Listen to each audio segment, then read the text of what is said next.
Let's take a moment to picture this scenario where we turn back the clock 5 years to when you were just 25, grinding away as a junior associate. You were pulling in about 45 grand a year while living in a cramped studio apartment that definitely had some questionable plumbing situations going on. You were driving a beat-up 10-year-old Toyota that honestly seemed like it was praying for a quick death every single time you tried to start the engine. Back then, you had a very specific number stuck in your head, telling yourself that if you could just crack 85,000, you'd finally be set. You convinced yourself that hitting that magical number meant no more anxiety, and you would finally be able to take a deep breath and relax. Fast forward to right now, and you actually did it, putting in all those late nights and surviving brutal deadlines to land that senior director role. You are now making $95,000 a year, which is double where you started, and you even upgraded to that spacious 2-bedroom condo downtown. You leased the nice Tesla and started ordering Sweetgreen for lunch instead of packing a sandwich, because on paper, you are officially living the dream. But I need you to be honest with me and ask yourself why you are watching a YouTube video right now about being unhappy with your money. Why do you still feel that exact same anxious knot in your stomach on Sunday nights that you used to feel back when you were completely broke? Actually, if we are keeping it real, the stress might even be worse now because the stakes feel higher and you have way more to lose. The craziest part is that you've already moved the goalpost, telling yourself that 95 is fine, but you won't be happy until you hit 150. If that sounds familiar, my name is Alex, and I spend way too much of my life analyzing why having more never actually feels like enough. If you are someone who keeps smashing through income ceilings only to find yourself emotionally back at square one, I need you to listen closely. If you have ever wondered why you still feel poor despite what your big W-2 says, do me a favor and smash that subscribe button right now. We are going to fix your brain instead of your budget, because there is a truth about money that Wall Street definitely doesn't want to tell you. What you are feeling right now isn't a personal failure. It doesn't mean you are bad with money, and it certainly doesn't mean you are ungrateful. The answer is definitely not to just hustle harder, because you are fighting against a powerful psychological program that is hardwired into your human brain. It is called the Hedonic Treadmill, and once you see the invisible gears of this machine, you will understand why you've been sprinting without moving an inch. Most importantly, by the end of this video, I am going to show you exactly how to jump off that treadmill and finally find some peace. So right now, let's pop the hood on this concept, because the hedonic treadmill isn't some new age woo-woo philosophy. This is actually hard science that goes back to the 70s when psychologists Philip Brickman and Donald Campbell first coined the term. The basic idea is devastatingly simple, so I want you to think of your happiness level like a thermostat in your house. You can crank the heat up by winning the lottery or getting a massive bonus, and you will definitely feel a temporary spike. But eventually and inevitably, your internal thermostat kicks in and drags you right back down to your baseline setting. This isn't speculation, because a famous 1978 study compared lottery winners to a control group just 1 year later. They found that the new millionaires weren't significantly happier than the average people who hadn't won a single dime. In fact, the winners actually reported getting less pleasure from simple everyday things like talking to a friend or eating breakfast. That is wild, because winning life-changing money basically numbed them, which proves this is a hardware problem in your skull. Here is what most people miss, which is that your brain runs this exact same adaptation program on your career success. The research suggests the adaptation period for a positive financial change like a raise is usually between 3 to 6 months. Remember that luxury SUV with the panoramic sunroof that you felt like a total king driving off the lot back in January? But be honest, by July, it's just the metal box you sit in while you are stuck in traffic on the 405. Your brain is not designed to stay impressed. It is designed to adapt and then immediately ask you, okay, what is next?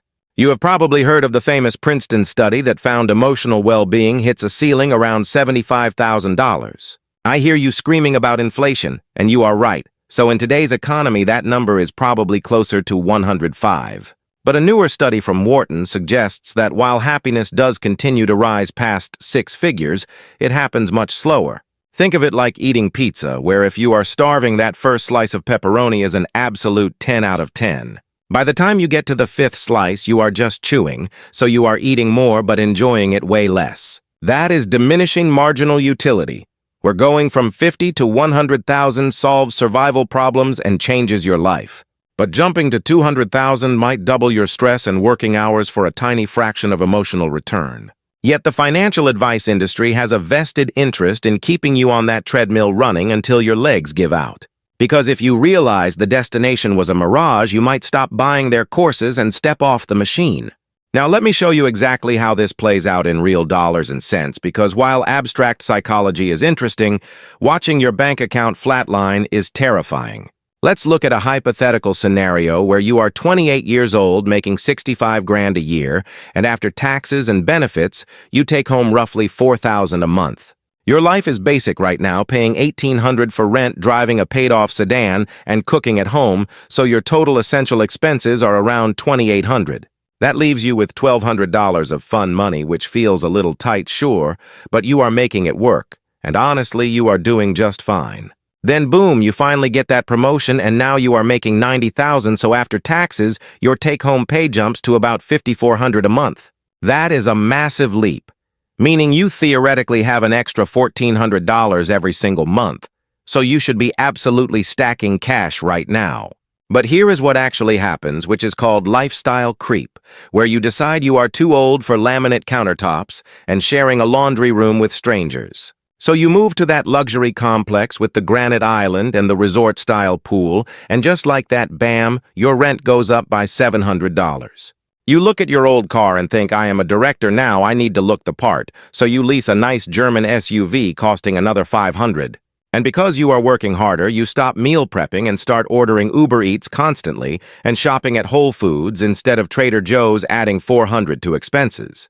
You upgrade your gym membership to Equinox because you want those eucalyptus towels, and you buy nicer clothes, so suddenly your must-have expenses balloon to $4,800. Do the math, because your discretionary income, which is the money you actually get to enjoy or save, has ironically dropped down to just $600. Wait a minute. You are making $25,000 more per year, but somehow you have half the financial breathing room you had back when you were broke. You have effectively built yourself a golden cage and locked the door from the inside, which is the physical manifestation of the hedonic treadmill in your bank account. Here is the part that keeps me up at night, because according to a recent Bank of America report, over 50% of Americans earning six figures are struggling. We are talking about people making between $100,000 and $150,000 who are technically living paycheck to paycheck just like everyone else. Read that again. Because these are people in the top 20% of household incomes, yet they are terrified because they are one missed paycheck away from disaster. Before you say, well, Alex, that is just people living in New York, the data controls for that, because this financial stress is happening everywhere in the country. A study even found that 36% of people making over $250,000 a year are also straining just to pay their monthly bills. At a certain point, you have to stop blaming the economy, because while inflation sucks, we have to start taking a hard look at our own psychology.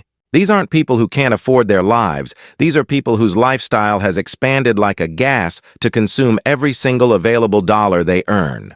They are running on that treadmill at maximum speed, convinced that peace of mind is just one more raise away, but that treadmill doesn't have a finish line.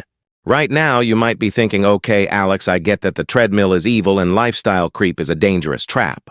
Does this mean I have to live in a yurt, eat beans and rice forever and never ever buy anything nice again? You are probably asking yourself if you are supposed to live like a monk, but the answer is absolutely not. This is where the conversation gets nuanced in a way that most financial gurus on the internet completely miss. The goal here isn't to kill your desire. The goal is to want things intentionally rather than just automatically. There is a massive difference between upgrading your home because you genuinely need a backyard for your dogs and kids, versus upgrading that same home just because you think that is exactly what successful people are supposed to do. The first one is conscious spending aligned with your values, while the second one is just unconscious sleepwalking through life. You cannot win this game by playing harder. You can only win by changing the rules using the experience gap. Researchers consistently find that spending money on experiences like travel or concerts provides way more lasting happiness than stuff. First of all, you simply cannot adapt to a memory the same way your brain adapts to a physical object. You buy that $3,000 couch from West Elm, and you love it for 2 weeks, but then it becomes invisible. But a trip to Cabo with your best friends or a weekend camping in Joshua Tree becomes a permanent part of your story. That memory doesn't fade because you are defined by your adventures and you are not defined by your square footage.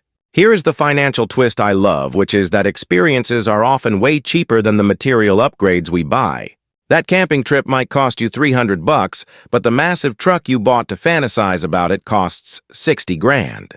We are systematically overspending on things that give us zero joy while underspending on the moments that actually matter.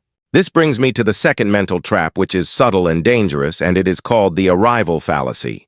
This is the common illusion that once you finally arrive at a certain destination, you will be happy forever. You tell yourself, once I hit $1 million net worth or once I pay off the mortgage, then I will be good. The fallacy isn't that those goals are bad. The fallacy is believing that happiness is waiting for you at the finish line. Neuroscience shows that dopamine is released during the pursuit, not the capture, so we feel best when making progress. That is why training for the marathon is often way more fulfilling than the actual moment of crossing the finish line. I've talked to people who grinded 20 years for freedom only to quit their jobs and immediately fall into depression. They realized too late that they traded their prime years for a promise that their brain was never going to keep. If you are postponing your happiness until some magical future date, you are making a catastrophic error with your life. You are sacrificing the journey, which is where life happens, for a destination that might feel empty when you get there. So the big question is, how do we actually hack this system and step off the treadmill without having to give up on your ambition? I am not telling you to stop trying to succeed. I am simply telling you to change exactly what it is that you are chasing. Here is your tactical game plan, starting with step 1, which I call the 50% rule, your primary defense against lifestyle creep. I want you to make a contract with yourself right now while you are thinking clearly before the excitement of new money takes over your brain. Commit that for every future raise bonus or tax refund you get, you will only allow 50% of it to inflate your lifestyle. The other 50% needs to disappear immediately, going straight into your 401k, your Roth IRA, or your brokerage account before you see it. So if you get a $10,000 raise, you can absolutely take that $5,000 vacation, so go for it and enjoy it. But the other $5,000 goes directly to work for your freedom, ensuring that you never fully adapt to the new income level. Step 2 is to practice negative visualization, which is an ancient Stoic technique that works way better than any gratitude journal you have ever used. Once a week, I want you to vividly imagine losing everything, like walking into work on a Friday afternoon and getting handed a pink slip. Imagine your car getting repossessed, or losing your health, not to depress yourself, but to shock your system and break the adaptation. When you open your eyes and realize you still have your job and your legs and your roof, you get a massive rush of appreciation.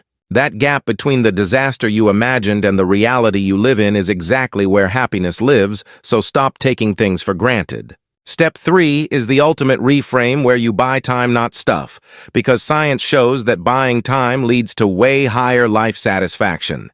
Let's take it a step further and realize that every dollar you invest is a tiny employee working 24/7 to buy your life back. Think about the 4% rule, where for every $25 you invest, you generate $1 of permanent passive income per year forever. That means if you skip a $50 dinner and invest it, you just bought yourself a $2 a year raise for the rest of your life. It sounds small, but stack that up over 10 years, and you are buying the option to say no to a boss you hate. Look, I want to leave you with this thought that the hedonic treadmill isn't evil. It is actually a survival mechanism from a world of scarcity. But we are running ancient software in a world of artificial abundance, where every billboard and Instagram ad is a weapon designed to exploit your brain. They are trying to convince you that you are incomplete, and that happiness is one purchase away, but now you finally know the code. You are not broken for wanting more, you are just human. But being human means you have the power to override your own programming. You can decide that enough is a decision, not a number in a bank account, and you can track your lifestyle creep and crush it. You can step off the treadmill not because you gave up on the race, but because you realized the prize was never at the finish line. It was right here all along. So if this video helped, please destroy that like button and subscribe for more content that challenges how you think.